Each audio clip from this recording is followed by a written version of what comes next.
Assalamualaikum warahmatullahi wabarakatuh. Perkenalkan, nama saya Zulfiana Nuril Iza, NIM 18 1050 11 049 dari Fakultas Farmasi Universitas Wahid Hasim Semarang. Nah, dalam video ini saya akan membahas sekilas tentang apa saja hal yang tidak boleh dilakukan setelah melakukan vaksinasi. Saat ini program vaksinasi COVID-19 di Indonesia terus berjalan. Nah, agar semakin mendekati herd immunity atau imunitas kelompok, maka vaksinasi ini sangat penting untuk dilakukan. Nah, hal ini juga bertujuan agar pandemi COVID-19 di Indonesia segera berakhir. Selain itu, pemerintah juga mendorong seluruh masyarakat Indonesia agar segera mendapatkan vaksin. Namun, sebelum mendapatkan vaksin, wajib mengetahui beberapa hal yang tidak boleh dilakukan, terutama setelah vaksin. Tujuan menghindari beberapa hal setelah divaksin karena dikhawatirkan efek dari vaksin tersebut akan sia-sia jika tetap melakukan hal ini. Nah, berikut beberapa hal yang jangan kalian lakukan sebelum atau setelah mendapatkan vaksin. Yang pertama, jangan kalian fokus setelah vaksin. Nah, banyak yang beranggapan bahwa jika sudah divaksin berarti tubuhnya sudah kebal. Tetapi faktanya tidak seperti itu. Walaupun sudah divaksin, kita tetap memakai masker, menjaga jarak, mencuci tangan, batasi interaksi sosial, dan hindari kerumunan. Kenapa? Karena setelah melakukan vaksin dosis 1 itu dari sebagian antibodi atau kekebalan tubuh yang terbentuk, sehingga belum secara keseluruhan. Optimalnya antibodi itu terbentuk secara keseluruhan kurang lebih 2-4 minggu setelah vaksin dosis kedua.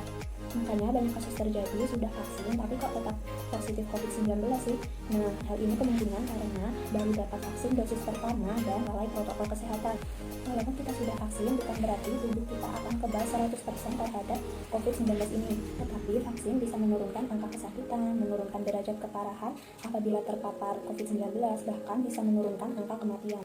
Yang kedua, jangan panik apabila ada gejala seperti pegal pada bekas suntikan, ngantuk, lapar, sakit kepala, bahkan demam.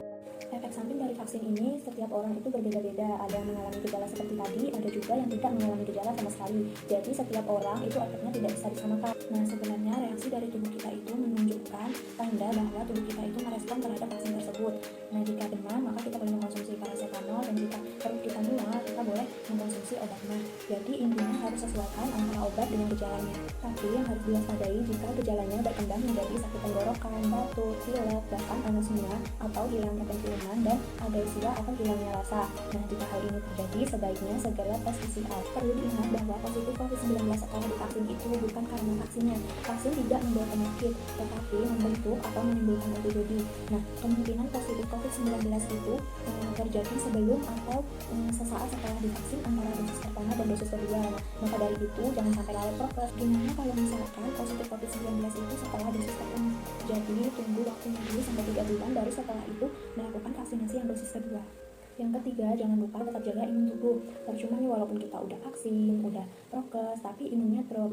Nah, itu juga tetap ada risiko untuk terpapar COVID-19, sehingga tubuh akan merespon dan menghasilkan antibodi yang optimal jika kondisi imun kita itu baik atau kondisi tubuh kita itu sehat. Nah, maka dari itu, konsumsi sayur dan buah, olahraga teratur, istirahat yang cukup, dan lain-lain. Yang keempat, jangan terpengaruh kabar hoax. Nah, semakin banyak orang yang divaksin, maka semakin banyak juga nih mutasi virusnya. Itu hoax.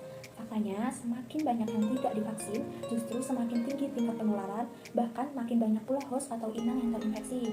Nah, maka dari itu, makin besar pula kemungkinan munculnya variasi baru yang terjadi karena mutasi. Adanya vaksin justru dapat mengurangi kemungkinan mutasi, karena semakin banyak orang yang kebal, maka tidak memberi celah atau tempat virus untuk berkembang biak. Yang kelima, jangan mengabaikan nasihat, petunjuk, atau larangan dokter yang berkaitan dengan penyakit penyerta, karena hal itu juga berpengaruh terhadap efek yang ditimbulkan setelah melakukan vaksin. Karena jangan mendatangi tempat pelayanan vaksinasi jika dalam kondisi tidak sehat. Jadi, jika ingin melakukan vaksinasi, kondisi tubuh harus sehat dan imun tetap terjaga. Yang ketujuh, jangan menerima vaksin yang berbeda dengan dosis yang pertama. Misalnya nih, kalian waktu vaksinasi yang dosis pertama itu menerima vaksin yang Sinovac, sedangkan pada vaksin berikutnya yaitu dosis kedua kalian menerima vaksin yang Moderna. Nah, itu tidak boleh dilakukan. Jadi itu beberapa hal yang harus dihindari setelah melakukan vaksin atau di antara vaksin dosis pertama dan dosis kedua. Sekian yang dapat saya sampaikan dalam video ini. Mohon maaf apabila masih terdapat kekurangan. Semoga video ini bermanfaat. Jangan lupa tetap jaga kesehatan. Terima kasih. Wassalamualaikum warahmatullahi wabarakatuh.